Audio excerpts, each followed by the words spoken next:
जो घोषणा किया था कि 2 अक्टूबर 2021 तक इस भारत को हिंदू राष्ट्र घोषित नहीं किया गया तो मैं सरजू जी में जल समाधि ले लूंगा, जिसको देखते हुए प्रशासन ने मुझे आज हाउस अरेस्ट कर लिया है। किंतु हमने भी हाउस अरेस्ट होते ही हमने जो है तो सरजू जल मंगा के रखा है और 12 बजे इसी जल में नाक डुबा करके प्राण को उत्सर्ग करने की हमारी तैयारी है।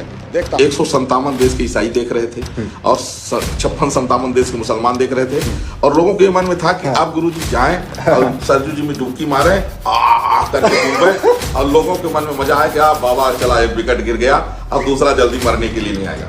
तो हमने इसको शुरू किया हिंदू राष्ट्र का। इसको पूरा करने के बाद ही मरूंगा। आपके चैनल के माध्यम से मैं बता रहा हूँ, जो मेरे मौत का तमाशा देखना चाहते हैं वो ये समझ लें कि पहले भारत हिंदू राष्ट्र बन जाएगा, इसके बाद मैं मरूंगा। जिस तरह से भीष्म पितामह ने 6 महीने तक बाण की सैया पर पड़े रहे, जब देखे कि हस्तिनापुर सुरक्षित हो गया तब वो जो है तो शरीर छोड़े थे। उसी तरह से मैं हिंदू राष्ट्र बना करके ही जो है शरीर छोड़ूंगा। उसके पहले आप लोग आशा न करना कि मेरा शरीर छूटेगा। अच्छा, आपको ज्ञान है कि कौन लोग हैं जो आपकी मरने की कल्पना कर रहे हैं?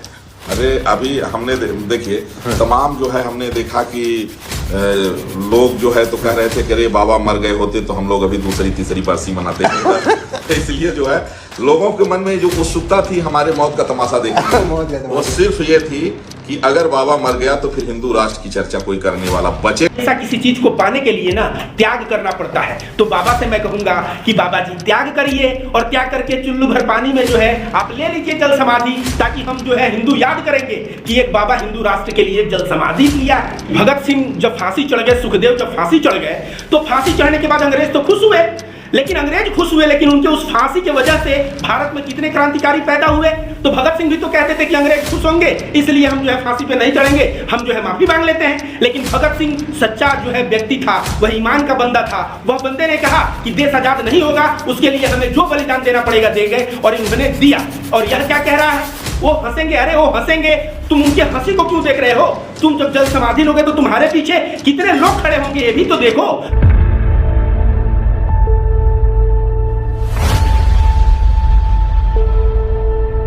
नमस्कार साथियों, हमारे साथ मौजूद है रविकांत भारती जी और आज हम इनसे चर्चा करने वाले हैं।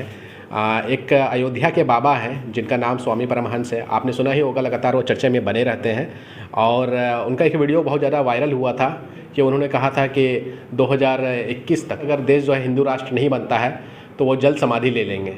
वो वीडियो काफ़ी ज़्यादा वायरल हुआ था, लेकिन अब एक वीडियो वायरल हुआ है जो कि दानिश नाम के एक पत्रकार यूट्यूबर जो है उन्होंने अपने ट्विटर पे डाला है और वहाँ पर वही बाबा परमहंस जी जो है वो हंसते हुए नज़र आ रहे हैं। वो कह रहे हैं कि जब तक हिंदू राष्ट्र नहीं बन जाएगा तब तक वो जो है जल समाधि नहीं लेंगे। और साथ ही साथ वो कह रहे हैं कि उस वीडियो में कि पूरे देश के लोग, खास तौर से मुस्लिम कंट्रीज़, जितने मुस्लिम कंट्रीज़ हैं वो और जितने क्रिश्चियन कंट्रीज़ हैं, वो आँखें गड़ाए बैठे थे कि कब जो है बाबा समाधि लें और अपनी जान दे दें।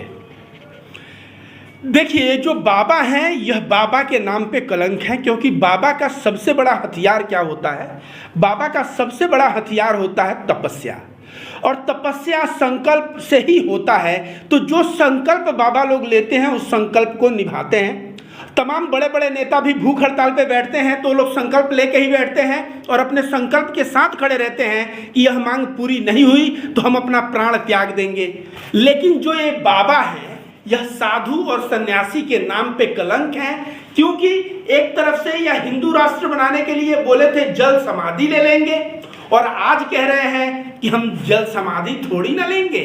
ये तो कितने मुसलमान देश और कितने क्रिश्चियन देश ताक लगाए बैठे हैं कि बाबा कैसे मरता है, तो हम थोड़ी ना मरेंगे।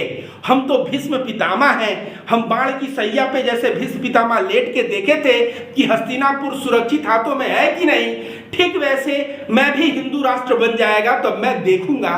तो इस बाबा को मैं कह दूं कि यह बाबा के नाम पे सही में कलंक है, क्योंकि सही में अगर बाबा होता तो अपने संकल्प के साथ हमेशा खड़ा होता। जिस दिन वह जल समाधि नहीं लिया था, जिस दिन यह चुल्लू भर पानी में डूब के नहीं मरा था, उसी दिन मैं समझ गया कि हिंदू राष्ट्र से इसको कुछ मतलब नहीं है। इसको मतलब है तो अपने फेमस होने से, अपना नाम करने से, और यह सोच रहा है मैं बहुत विख्यात हो रहा हूं। तो मैं बता दूं, यह विख्यात नहीं, यह कुख्यात हो रहा है। और इस तरह का कारनामा करेगा तो कुछ दिन बाद हिंदू धर्म के लोग इसको जो है साधु सन्यासी भी मानना बंद कर देंगे। मैं रविकांत भारती तो पहले से ही थप्पा लगा दिया हूं कि यह जो है नफरती है और यह नफरत फैलाता है तो हिंदू नहीं हो सकता।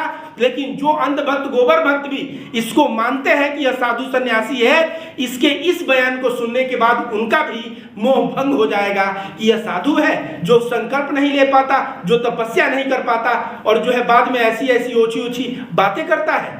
तो आप जो है बाबा जी को काहे जबरदस्ती जल समाधि दिलाना चाह रहे हैं, जब वो समाधि नहीं लेना चाह रहे हैं और उन्होंने कहा कि जब हिंदू राष्ट्र बन जाएगा तो वो अपने वचन को पूरा कर लेंगे, तो आप क्यों उनको चुल्लू भर पानी में डुबाना चाह रहे हैं? तो उनके वचन बदल कैसे गए? अब वो कह रहे हैं कि हिंदू राष्ट्र बन जाएगा तो हम जल समाधि लेंगे, जबकि पहले कह रहे थे कि जब तक हिंदू राष्ट्र नहीं बनेगा, अगर नहीं बना तो हम जल समाधि ले लेंगे। तो हिंदू राष्ट्र तो बना नहीं है, तो बना नहीं है तो एक जल समाधि ले। याद रखिए, हमेशा किसी चीज को पाने के लिए ना त्याग करना पड़ता है। तो बाबा से मैं कहूंगा कि बाबा जी त्याग करिए और त्याग करके चुल्लू भर पानी में जो है आप ले लीजिए जल समाधि, ताकि हम जो है हिंदू याद करेंगे कि एक बाबा हिंदू राष्ट्र के लिए जल समाधि लिया है। ऐसा तो आप करेंगे नहीं, तो वही मैं कहूंगा कि अंधभक्त और गोबर भक्त जो इनको ढो रहे थे वो भी ढोना बंद करेंगे। और मैं रविकांत भारती जैसा हिंदू, इनको कई वर्ष पहले मैं हिंदू धर्म से बाहर निकाल के फेंक चुका हूं कि इस तरह से मुसलमान समुदाय के खिलाफ, शाहरुख खान के खिलाफ इस तरह से नफरत बोलने वाला आदमी, नफरत बोलने वाला व्यक्ति कभी भी हिंदू नहीं हो सकता। अब बाबा जी अगर जल समाधि ले लेंगे तो वो देश तो बहुत खुश हो जाएंगे ना, और वो लोग भी बहुत खुश हो जाएंगे जो इंतजार कर रहे हैं कि बाबा समाधि ले लें। तो बाबा जी ने तो बहुत स्मार्ट प्ले किया है, जो उनको अट्रैक्शन मीडिया से लेना था वो अट्रैक्शन ले भी लिया और अपने वादा से मुकर भी गए हैं। तो बाबा जी तो स्मार्ट प्ले कर गए ना। जो मुस्लिम देश इंतजार कर रहे थे कि बाबा जी समाधि ले लेंगे, जो क्रिश्चियन देश इंतजार कर रहे थे बाबा जी समाधि ले लेंगे और इस दुनिया को छोड़ देंगे, वो लोग तो उनके मुँह को तो काला कर दिया ना बाबा जी ने। ऐसा समझिए कि भगत सिंह जब फांसी चढ़ गए, सुखदेव जब फांसी चढ़ गए, तो फांसी चढ़ने के बाद अंग्रेज तो खुश हुए, लेकिन अंग्रेज खुश हुए, लेकिन उनके उस फांसी के वजह से भारत में कितने क्रांतिकारी पैदा हुए। तो भगत सिंह भी तो कहते थे कि अंग्रेज खुश होंगे इसलिए हम जो है फांसी पे नहीं चढ़ेंगे, हम जो है माफी मांग लेते हैं। लेकिन भगत सिंह सच्चा जो है व्यक्ति था, वह ईमान का बंदा था। वह बंदे ने कहा कि देश आजाद नहीं होगा, उसके लिए हमें जो बलिदान देना पड़ेगा देंगे, और इन्होंने दिया। और यह क्या कह रहा है? वो हंसेंगे, अरे वो हंसेंगे, तुम उनके हंसी को क्यों देख रहे हो? तुम जब जल समाधि लोगे तो तुम्हारे पीछे कितने लोग खड़े होंगे ये भी तो देखो। तुम्हारे त्याग को देख के और भी लोग सोचेंगे मैं कुछ त्याग करूं। तो बाबा इस तरह से बहानाबाजी करके ना तुम सोच रहे हो कि स्मार्ट कार्ड प्ले करेंगे, तो मैं रविकांत भारती यहाँ बैठा हुआ हूँ तुम्हारा पोल खोलने के लिए। तो साथियों, ये थे रविकांत भारती जी जिनसे हमने जो अभी ताज़ा वीडियोज़ रिएक्शन लिया है।